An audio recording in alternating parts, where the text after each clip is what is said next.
It's Friday. It's time for another truck news recap. Hey, it's Tim, pickup truck plus SUV talk. And this week I'm talking about a variety of topics, including 1.4 million Honda and Acura vehicles are under investigation for engine failure. Yeah, that's the 3.5-liter V6 natural aspirated engine. The federal investigators are now asking a lot more questions. I also have an update for you on the Ram 1500 RHO I ordered. And I'm talking about GM layoffs, and also the EV tax credit has made news this week as being up in the air with the new Trump administration. Will it say or will it go? If you're new to the channel, every week I do these truck news recaps, put them on this podcast and also videos. Talk to you what happened in the week. A few times didn't make a full video. Give you some more details of videos that went live, and it's a good time. Sit back, relax. It's a good time. Pop a little top, whatever we're going to do. Over on the website, pickuptrucktalk.com, I actually did quite a bit of writing this week. I have several stories. We talked about the NHTSA finding Ford. I'll just more details on that. Acura ADX has a new, smaller premium compact SUV. Honda Passport was revealed with some new changes to that, trying to make it more robust. Jill did a review on the Mazda CX-50 hybrid. But I'm going to scroll down to the latest news right here. 1.4 million Honda and Acura vehicles with a 3.5-liter V6 are under engine failure investigation. So what's going on? NHTSA, National Highway Traffic Safety Administration, is investigating these reports. So the investigation covers 2016 to 2020 Honda Pilot, Acura MDX, 2018 to 2020 Honda Odyssey and Acura TLX, and 2017 to 2019 Honda Ridgeline models. According to NHTSA website documents, these vehicles equipped with a 3.5-liter V6 engine could experience connecting rod bearing failures that could lead to total engine failure. So Honda previously recalled about 250,000 of these vehicles in November 2023 to address the issue. However, since then, NHTSA reports receiving 173 complaints from owners that weren't covered by that recall. And so one instance involved in a crash, which is not okay. So the agency stepped in, as government agencies do, and say, "No, hold on, guys, time out here. You recalled these. We're still having people complain to us about these issues. So what's going on?" So they're going to launch a bigger investigation and try to get to the bottom of all the vehicles. And you may see Honda expand their recall. Now, looking at inspect, repair, or replace affected engines necessary, I think a connected rod bearing issue could be a completely new engine. That's a lot of engines for Honda. That's a big deal. I just thought about one more thing I wanted to point out as well. It's over on the forum. I'll go over the forum real fast. I like the forum. And it's going to be right here. This SUV, this actually happened in my area, and I'll show you a picture of it. This is basically down the street. And just speaking of recalls, this SUV caught fire as it's sitting outside of a store. And the police chief came out and said that there were several recalls in this SUV that weren't addressed, including one where the brake fluid could leak out and lead to a fire situation. So here's your the more you know kind of stuff. If you have a recall on your vehicle, get it addressed. Don't wait around. Don't wait for, I don't know, something to change. Get it addressed. Okay, before we go any further, I want to talk to you about this Peris dash camera I received. They wanted me to check it out, and I usually say no to these things, but I thought this one was kind of interesting. And why? Well, it's got a nice screen on the back, LCD screen, and it does 4K in the front. Boom. And also does a really good job at night. I'll show you some footage at night driving around with this and during the day on how well this Sony Starvis lens works on the front of here. And this is your screen. We have some quick access buttons down below. And it's got a Novatech processor for reliable recording, delivering 30 frames per second, which makes a really smooth playback. You can connect it to a smartphone with an app, and you can download the footage, and you can keep track of what's going on. I mean, dash cams are pretty important these days, right? You never know what's on the road, and you got to make sure you know what's going to happen. And this has got a G sensor built into it and a built-in microphone, so it captures all that stuff that's going on, collision alerts, stuff like that. It'll pop on and record for you. It's about $150 on Amazon, and it comes with lots of cords. So this is the cord that connects to this unit, and then you plug in another cable off that unit that connects to the rear camera. So you can get the front view and the rear view on this, right? And then this rear view does 1080p, a step down from 4K, but still a really good lens quality with that as well. And then you get this really nice box for the Peris DS315WG, all these different names. But you got Wi-Fi, you got memory card in there, you have this a good handle, a good box, good quality. I should say, every time I looked at it, it's good quality. The Sony Starvis sensor and is what we're looking at. 140 degrees lens angle, and you have supporting different capacitors, memory cards, that kind of stuff. But this is pretty handy there, and they give you lots of cords, and you have lots of the 3M mounts, which I don't have on this because as a review vehicle, I'm not going to permanently mount this in the review vehicle, and I'm wait till my truck comes in, which we'll talk more about here in a minute. But lots of mounts, cord minder things you can put around the for when you're running it to the back of the cabin so it doesn't hang down, and it's all in one complete box, and it's got a really pretty easy to use. I should get it out for a minute. The owner's manual. Okay, so pretty easy to use owner's manual. Step 1, mount it, clean it, install it, run your cabling, connect the cable, and boom, you're done. Install the app, and that's all it is. I thought it might be a little more intensive, but nope. Pretty simple and easy to use. And overall, I've really played with it a few different times now, and I like how lightweight it is. I like how the lens quality is, and I like it. Just feels like a very quality unit and pretty easy to use, and when it's mounted. So yeah, I think it's something worth checking out. All right, so now next, what's in the Ram RHO I ordered?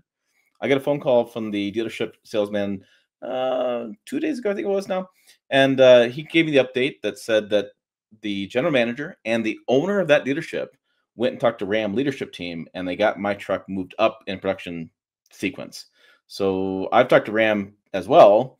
So apparently I was maybe dead last. Now I'm like middle of the pack, maybe above middle of the pack. I don't know. It's hard to tell. If you don't know, I'm buying a Ram RHO this year. I've already driven it. Every year try to buy a new truck, and I need to for business reasons. But I bought a Chevy, I bought a Ford, I bought a Tundra. So don't give me this bias stuff. So I'm buying the Ram, and apparently it should be produced, built, I guess would say assembled by the end of this month, and more than likely it'll be sometime in mid-December. So I was hoping to be sometime this month to get the truck, but probably next month. And this kind of goes well consistently with what I've done in the years past.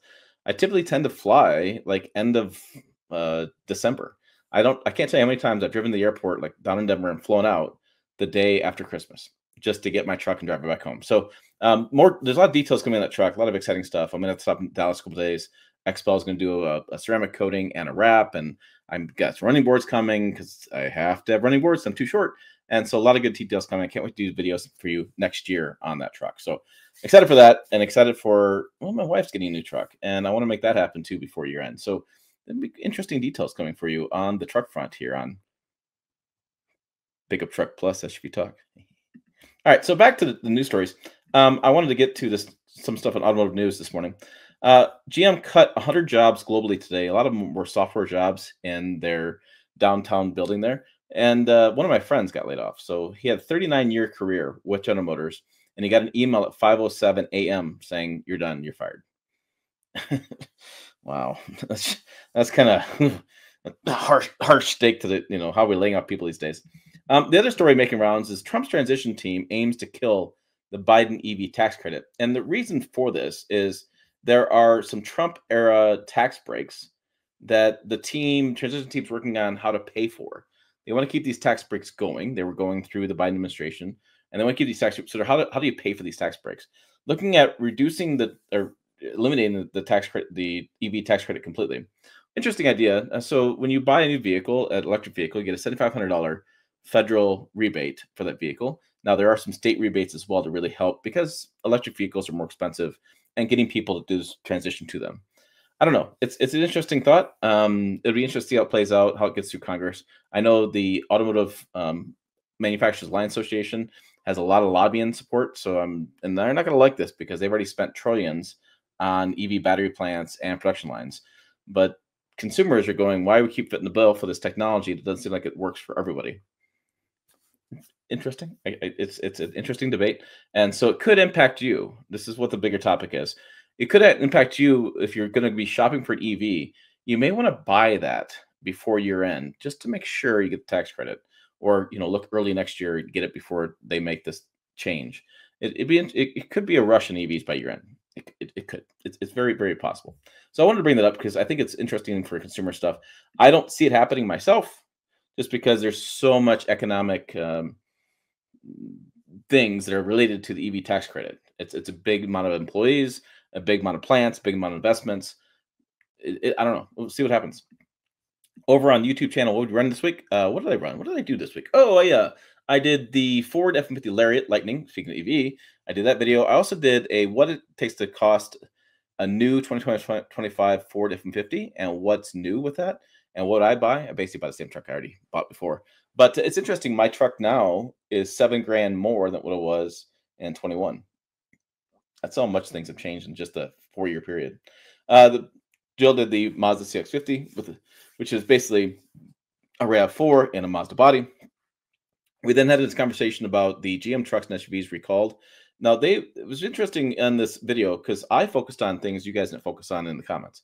So here's what happens. GM is recalling all basically diesel trucks and SUVs they built. So Silverado, Sierra, Yukon, Tahoe, and the heavy duties to fix an issue with the software causing a problem where the wheels lock up in a transmission. So they put the software in. If they detects the parts wearing down, they'll alert you on the app or on your display. You take a dealership and you get the part fixed. What's interesting about this whole deal, what got my interest was two things. First of all, the diesel trucks, heavy duty, use a different transmission than gas, right? That makes sense. But the 3-liter Duramax diesel that gets the same power output as a 6.2-liter V8 uses a different transmission than the diesel does. So I just thought that's interesting. So there's no recalling gas vehicles because it's a different transmission. So I guess there's different parts in there. And this is one faulty or one could be faulty part on the 10-speed. Thought that was interesting. We also in that video talked about how the GMC Sierra outsold the Chevy Silverado in a diesel. And some people talked about maybe it's a Canadian issue. They sell more in Canada over here. Other people talked about, if you're going to buy a Duramax diesel, a 3-liter Duramax diesel, and you want a nicer truck, you should just go GMC. So it's interesting that people are seeing the differences now between GMC and Chevrolet. It used to be just different badge and stuff. People are actually really understanding now what GMC is trying to do, how they're trying to make it into more of a premium brand. So I thought that was kind of interesting to hear that in the comments. And then the final story was NHTSA with the second largest civil penalty ever, the Ford Motor Company for bungling recalls. So we got the engine investigation by the federal government into Honda because they might have screwed up their recall process. Ford got the recall process messed up and they got a massive fine. The SUV that burned in the parking lot down the street from me didn't have recalls, so didn't have the recalls addressed. So that got taken care of. So my goodness, it's like somebody said in the comments one time, they're like, it's the year of the recalls. It's a year of conversation about recalls. That's for damn sure. There's a lot of stuff going on there. And it's like, whoa, wow. And recalls are not like it's used to be back, back in the day, I should say a little bit differently.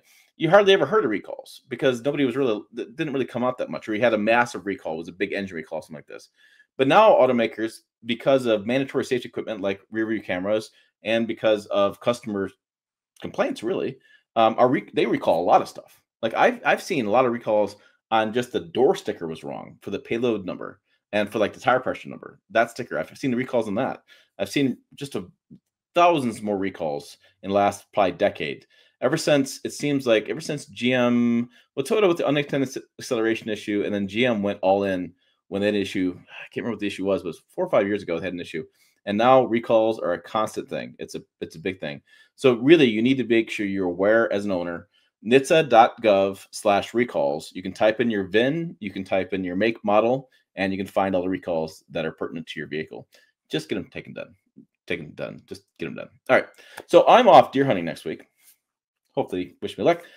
There may be news recap if I get lucky. If not, well, I'll see you the following week. So make sure in the meantime, you watch all the videos I've scheduled out and check the website, pickuptrucktalk.com. Other videos to watch right over here, website down below, like I said.